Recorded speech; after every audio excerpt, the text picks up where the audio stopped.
380장 찬송하십시다. 380장.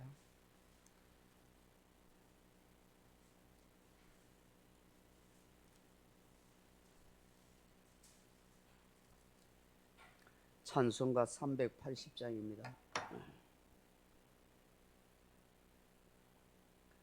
나의 생명 되신 주님 앞에 나아갑니다. 주의 흘린 보혈로 정케하사 받아주소서. 날마다 주를 찬송하겠네. 주의 사랑 줄로서 나를 굳게 잡아 매소서. 괴로운 세상 지날 때 나를 인도하여 주소서. 주를 믿고 나가면 나의 길을 잃지 않겠네. 날마다 주를 찬송하겠네. 주의 사랑 줄로서 나를 굳게 잡아 매소서. 세상 살아갈 때에 주를 더욱 사랑합니다. 밝고 빛난 천국에 나의 영혼 들어가겠네. 날마다 주를 찬송하겠네. 주의 사랑 줄로서 나를 굳게 잡아 매소서. 아멘. 하나님 아버지, 은혜 진심으로 감사드립니다. 검사 결과가 좋아 이 모든 것이 주님의 은혜임을 진심으로 깨닫고 감사드립니다. 백영란 집사님, 하나님 사랑하셔서 귀한 믿음으로 감사함을 드립니다. 하나님의 풍성한 사랑 가운데 더욱더 강건케 하시고 늘 주만 바라보고 주만 의지할 수 있는 복된 믿음 되게 하여 주옵소서. 좋은 검사 결과에 감사함으로 드리오니 하나님이 받아시고 주의 영광, 주의 뜻 위에 살아가게 부족함 없도록 도와주시옵소서. 하나님의 평강이 늘 집사님에게 함께하여 주옵소서. 예수님 이름으로 기도하옵나이다. 아멘. 하나님 말씀은 마가복음 4장 30절에서 32절 말씀 같이 보겠습니다. 마가복음 4장 30절에서 32절입니다. 마가복음 4장 30절에서 32절 말씀 같이 읽겠습니다. 또 이르시되 우리가 하나님의 나라를 어떻게 비교하며 또 무슨 비유로 나타낼까? 겨자씨 하나가 같으니 땅에 심길 때에는 땅의 모든 씨보다 작은 것이로되 심긴 후에는 자라서 모든 풀보다 커지며 큰 가지를 내나니 공중의 새들이 그 그늘에 깃들일 만큼 되느니라. 아멘. 사랑하는 성도 여러분, 오늘 예수님께서 하나님의 나라를 겨자씨 하나에 비유하여 말씀하십니다.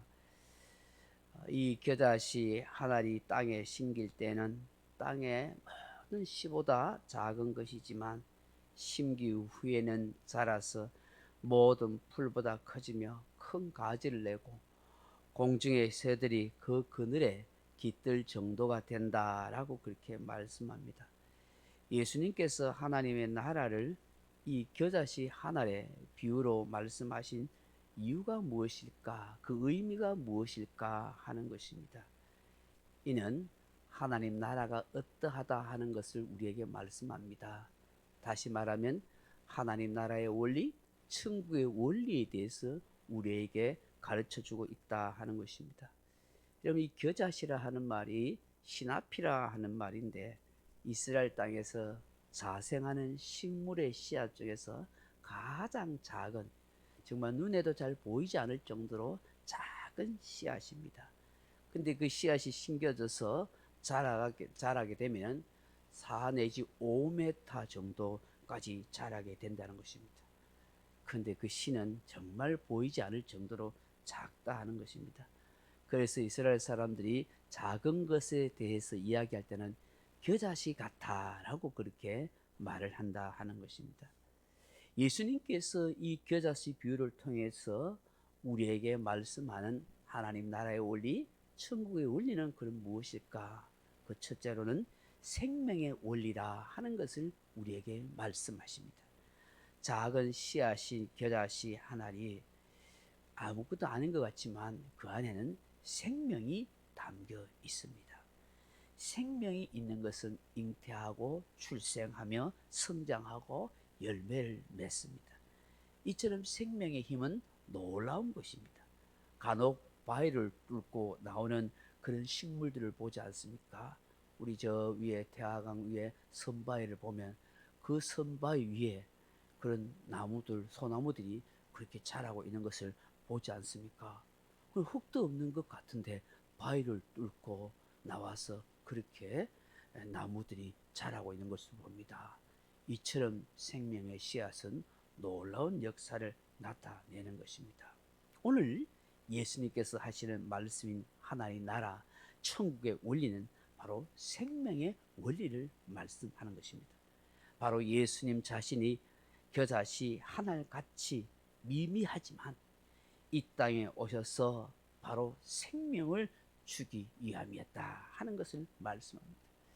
하나님의 말씀은 볼품 없는 것 같고 작은 겨자씨처럼 보여도 그 안에는 사람을 살리는 생명의 말씀, 생명의 능력이 있다는 것을 우리에게 말씀하는 것입니다. 두 번째로 하나님의 나라 천국의 원리는 잠재력의 원리다 하는 것입니다. 씨앗 속에 담긴 생명에는 무한한 잠재력, 상상할 수 없는 생명과 힘이 담겨 있습니다. 중국의 철학자 노자는 한 아름이나 되는 커다란 나무도 아주 작은 씨앗에서 비롯된다 그렇게 말합니다. 렐프 에머슨이라 하는 분도 수천 그루의 상수리 나무로 울창해진 숲도 한 톨의 도토로에서부터 비롯된 것이다 그렇게 말했습니다. 커다란 나무도 울창해진 숲도 하나의 씨앗으로부터 시작되었다 하는 것이죠. 오늘 예수님의 말씀하시는 것이 이 겨자씨 한 알이 다른 풀보다 더 크게 자라고 큰 가지를 내며 새들이 깃들 정도가 된다 하는 것입니다. 바로 하나님의 나라가 이렇게 엄청나게 확장할 수 있는 잠재력이 있다는 것을 말씀하는 것입니다. 불가능을 가능케 하시는 하나님의 능력, 놀라운 은혜의 역사가 있다는 것이죠. 한 사람의 선교사가 이 땅에 와서 목숨 걸고 복음 전하는 것을 통해서 수십, 수백, 수만, 수천, 수억의 인구가 예수 믿게 되는 그런 놀라운 확장의 역사가 일어났던 것입니다. 하늘의 작은 겨자씨가 새들이 깃들 정도로 숲을 이룰 정도가 된다 하는 것입니다. 물론 오랜 세월이 걸리지만 그럼에도 불구하고 이 겨자씨가 이런 놀라운 역사를 도출해 내는 것입니다. 하나님의 나라는 바로 이와 같다는 것을 우리에게 말씀하는 것입니다. 마지막으로 하나님의 나라의 원리, 천국의 원리는 영향력의 원리가 담겨 있다 하는 것입니다. 작은 겨자씨가 끼치게 될 영향력은 매우 놀라운 것입니다. 그 눈에 보이지 않을 것 같은 그 겨자씨 한 알이 자라나서 큰 나무가 되고 가지가 자라서 새들이 깃들 정도가 된다 하는 것입니다. 씨앗은 미래에 영향을 미칩니다. 환경에 영향을 미칩니다. 그 겨자씨 한 알이 숲을 이루는 그런 환경이 되게 하고 새들이 깃들 수 있는 그런 상황과 환경을 연출해 가는 것입니다. 하나님의 겨자실 같은 우리 예수님이 사람들의 인생과 미래와 그 삶의 환경에 엄청난 영향력을 미치게 되는 것입니다. 예수님이 전하여 준 그 말씀이 하나님 나라를 세워가는데 큰 영향력을 끼치게 되었던 것이죠. 우리 예수님이 전해준 이 말씀이 겨자씨와 같았지만 그곳에는 생명의 원리가 있고 불가능을 가능케 하는 잠재력의 원리가 있으며 환경과 미래를 바꾸는 놀라운 영향력의 원리가 함께하고 있다는 사실입니다. 그러므로 겨자씨 하나 같은 예수님이 내 안에 들어오셔서 그 예수님이 전해준 그 말씀이 내 안에 들어와서 생명이 되고 내 삶을 새롭게 확장시켜 가고 그리고 좋은 영향력이 끼쳐질 수 있도록 우리는 간절히 기도해야 하는 것입니다. 그 겨자씨 하나같이 보잘것없는 나를 통해서 주의 생명이, 주의 말씀의 생명이 내 안에 함께 하셔서 다른 사람에게 생명을 줄 수 있고 그 누군가의 환경과 미래를 바꿔줄 수 있는 그런 놀라운 또한 영향력을 줄 수 있는 그런 사람이 되게 해달라고 간절히 기도하는 이 새벽 되기를 주님의 이름으로 축원합니다. 각자 기도하시다가 돌아갈 수 있기를 바랍니다.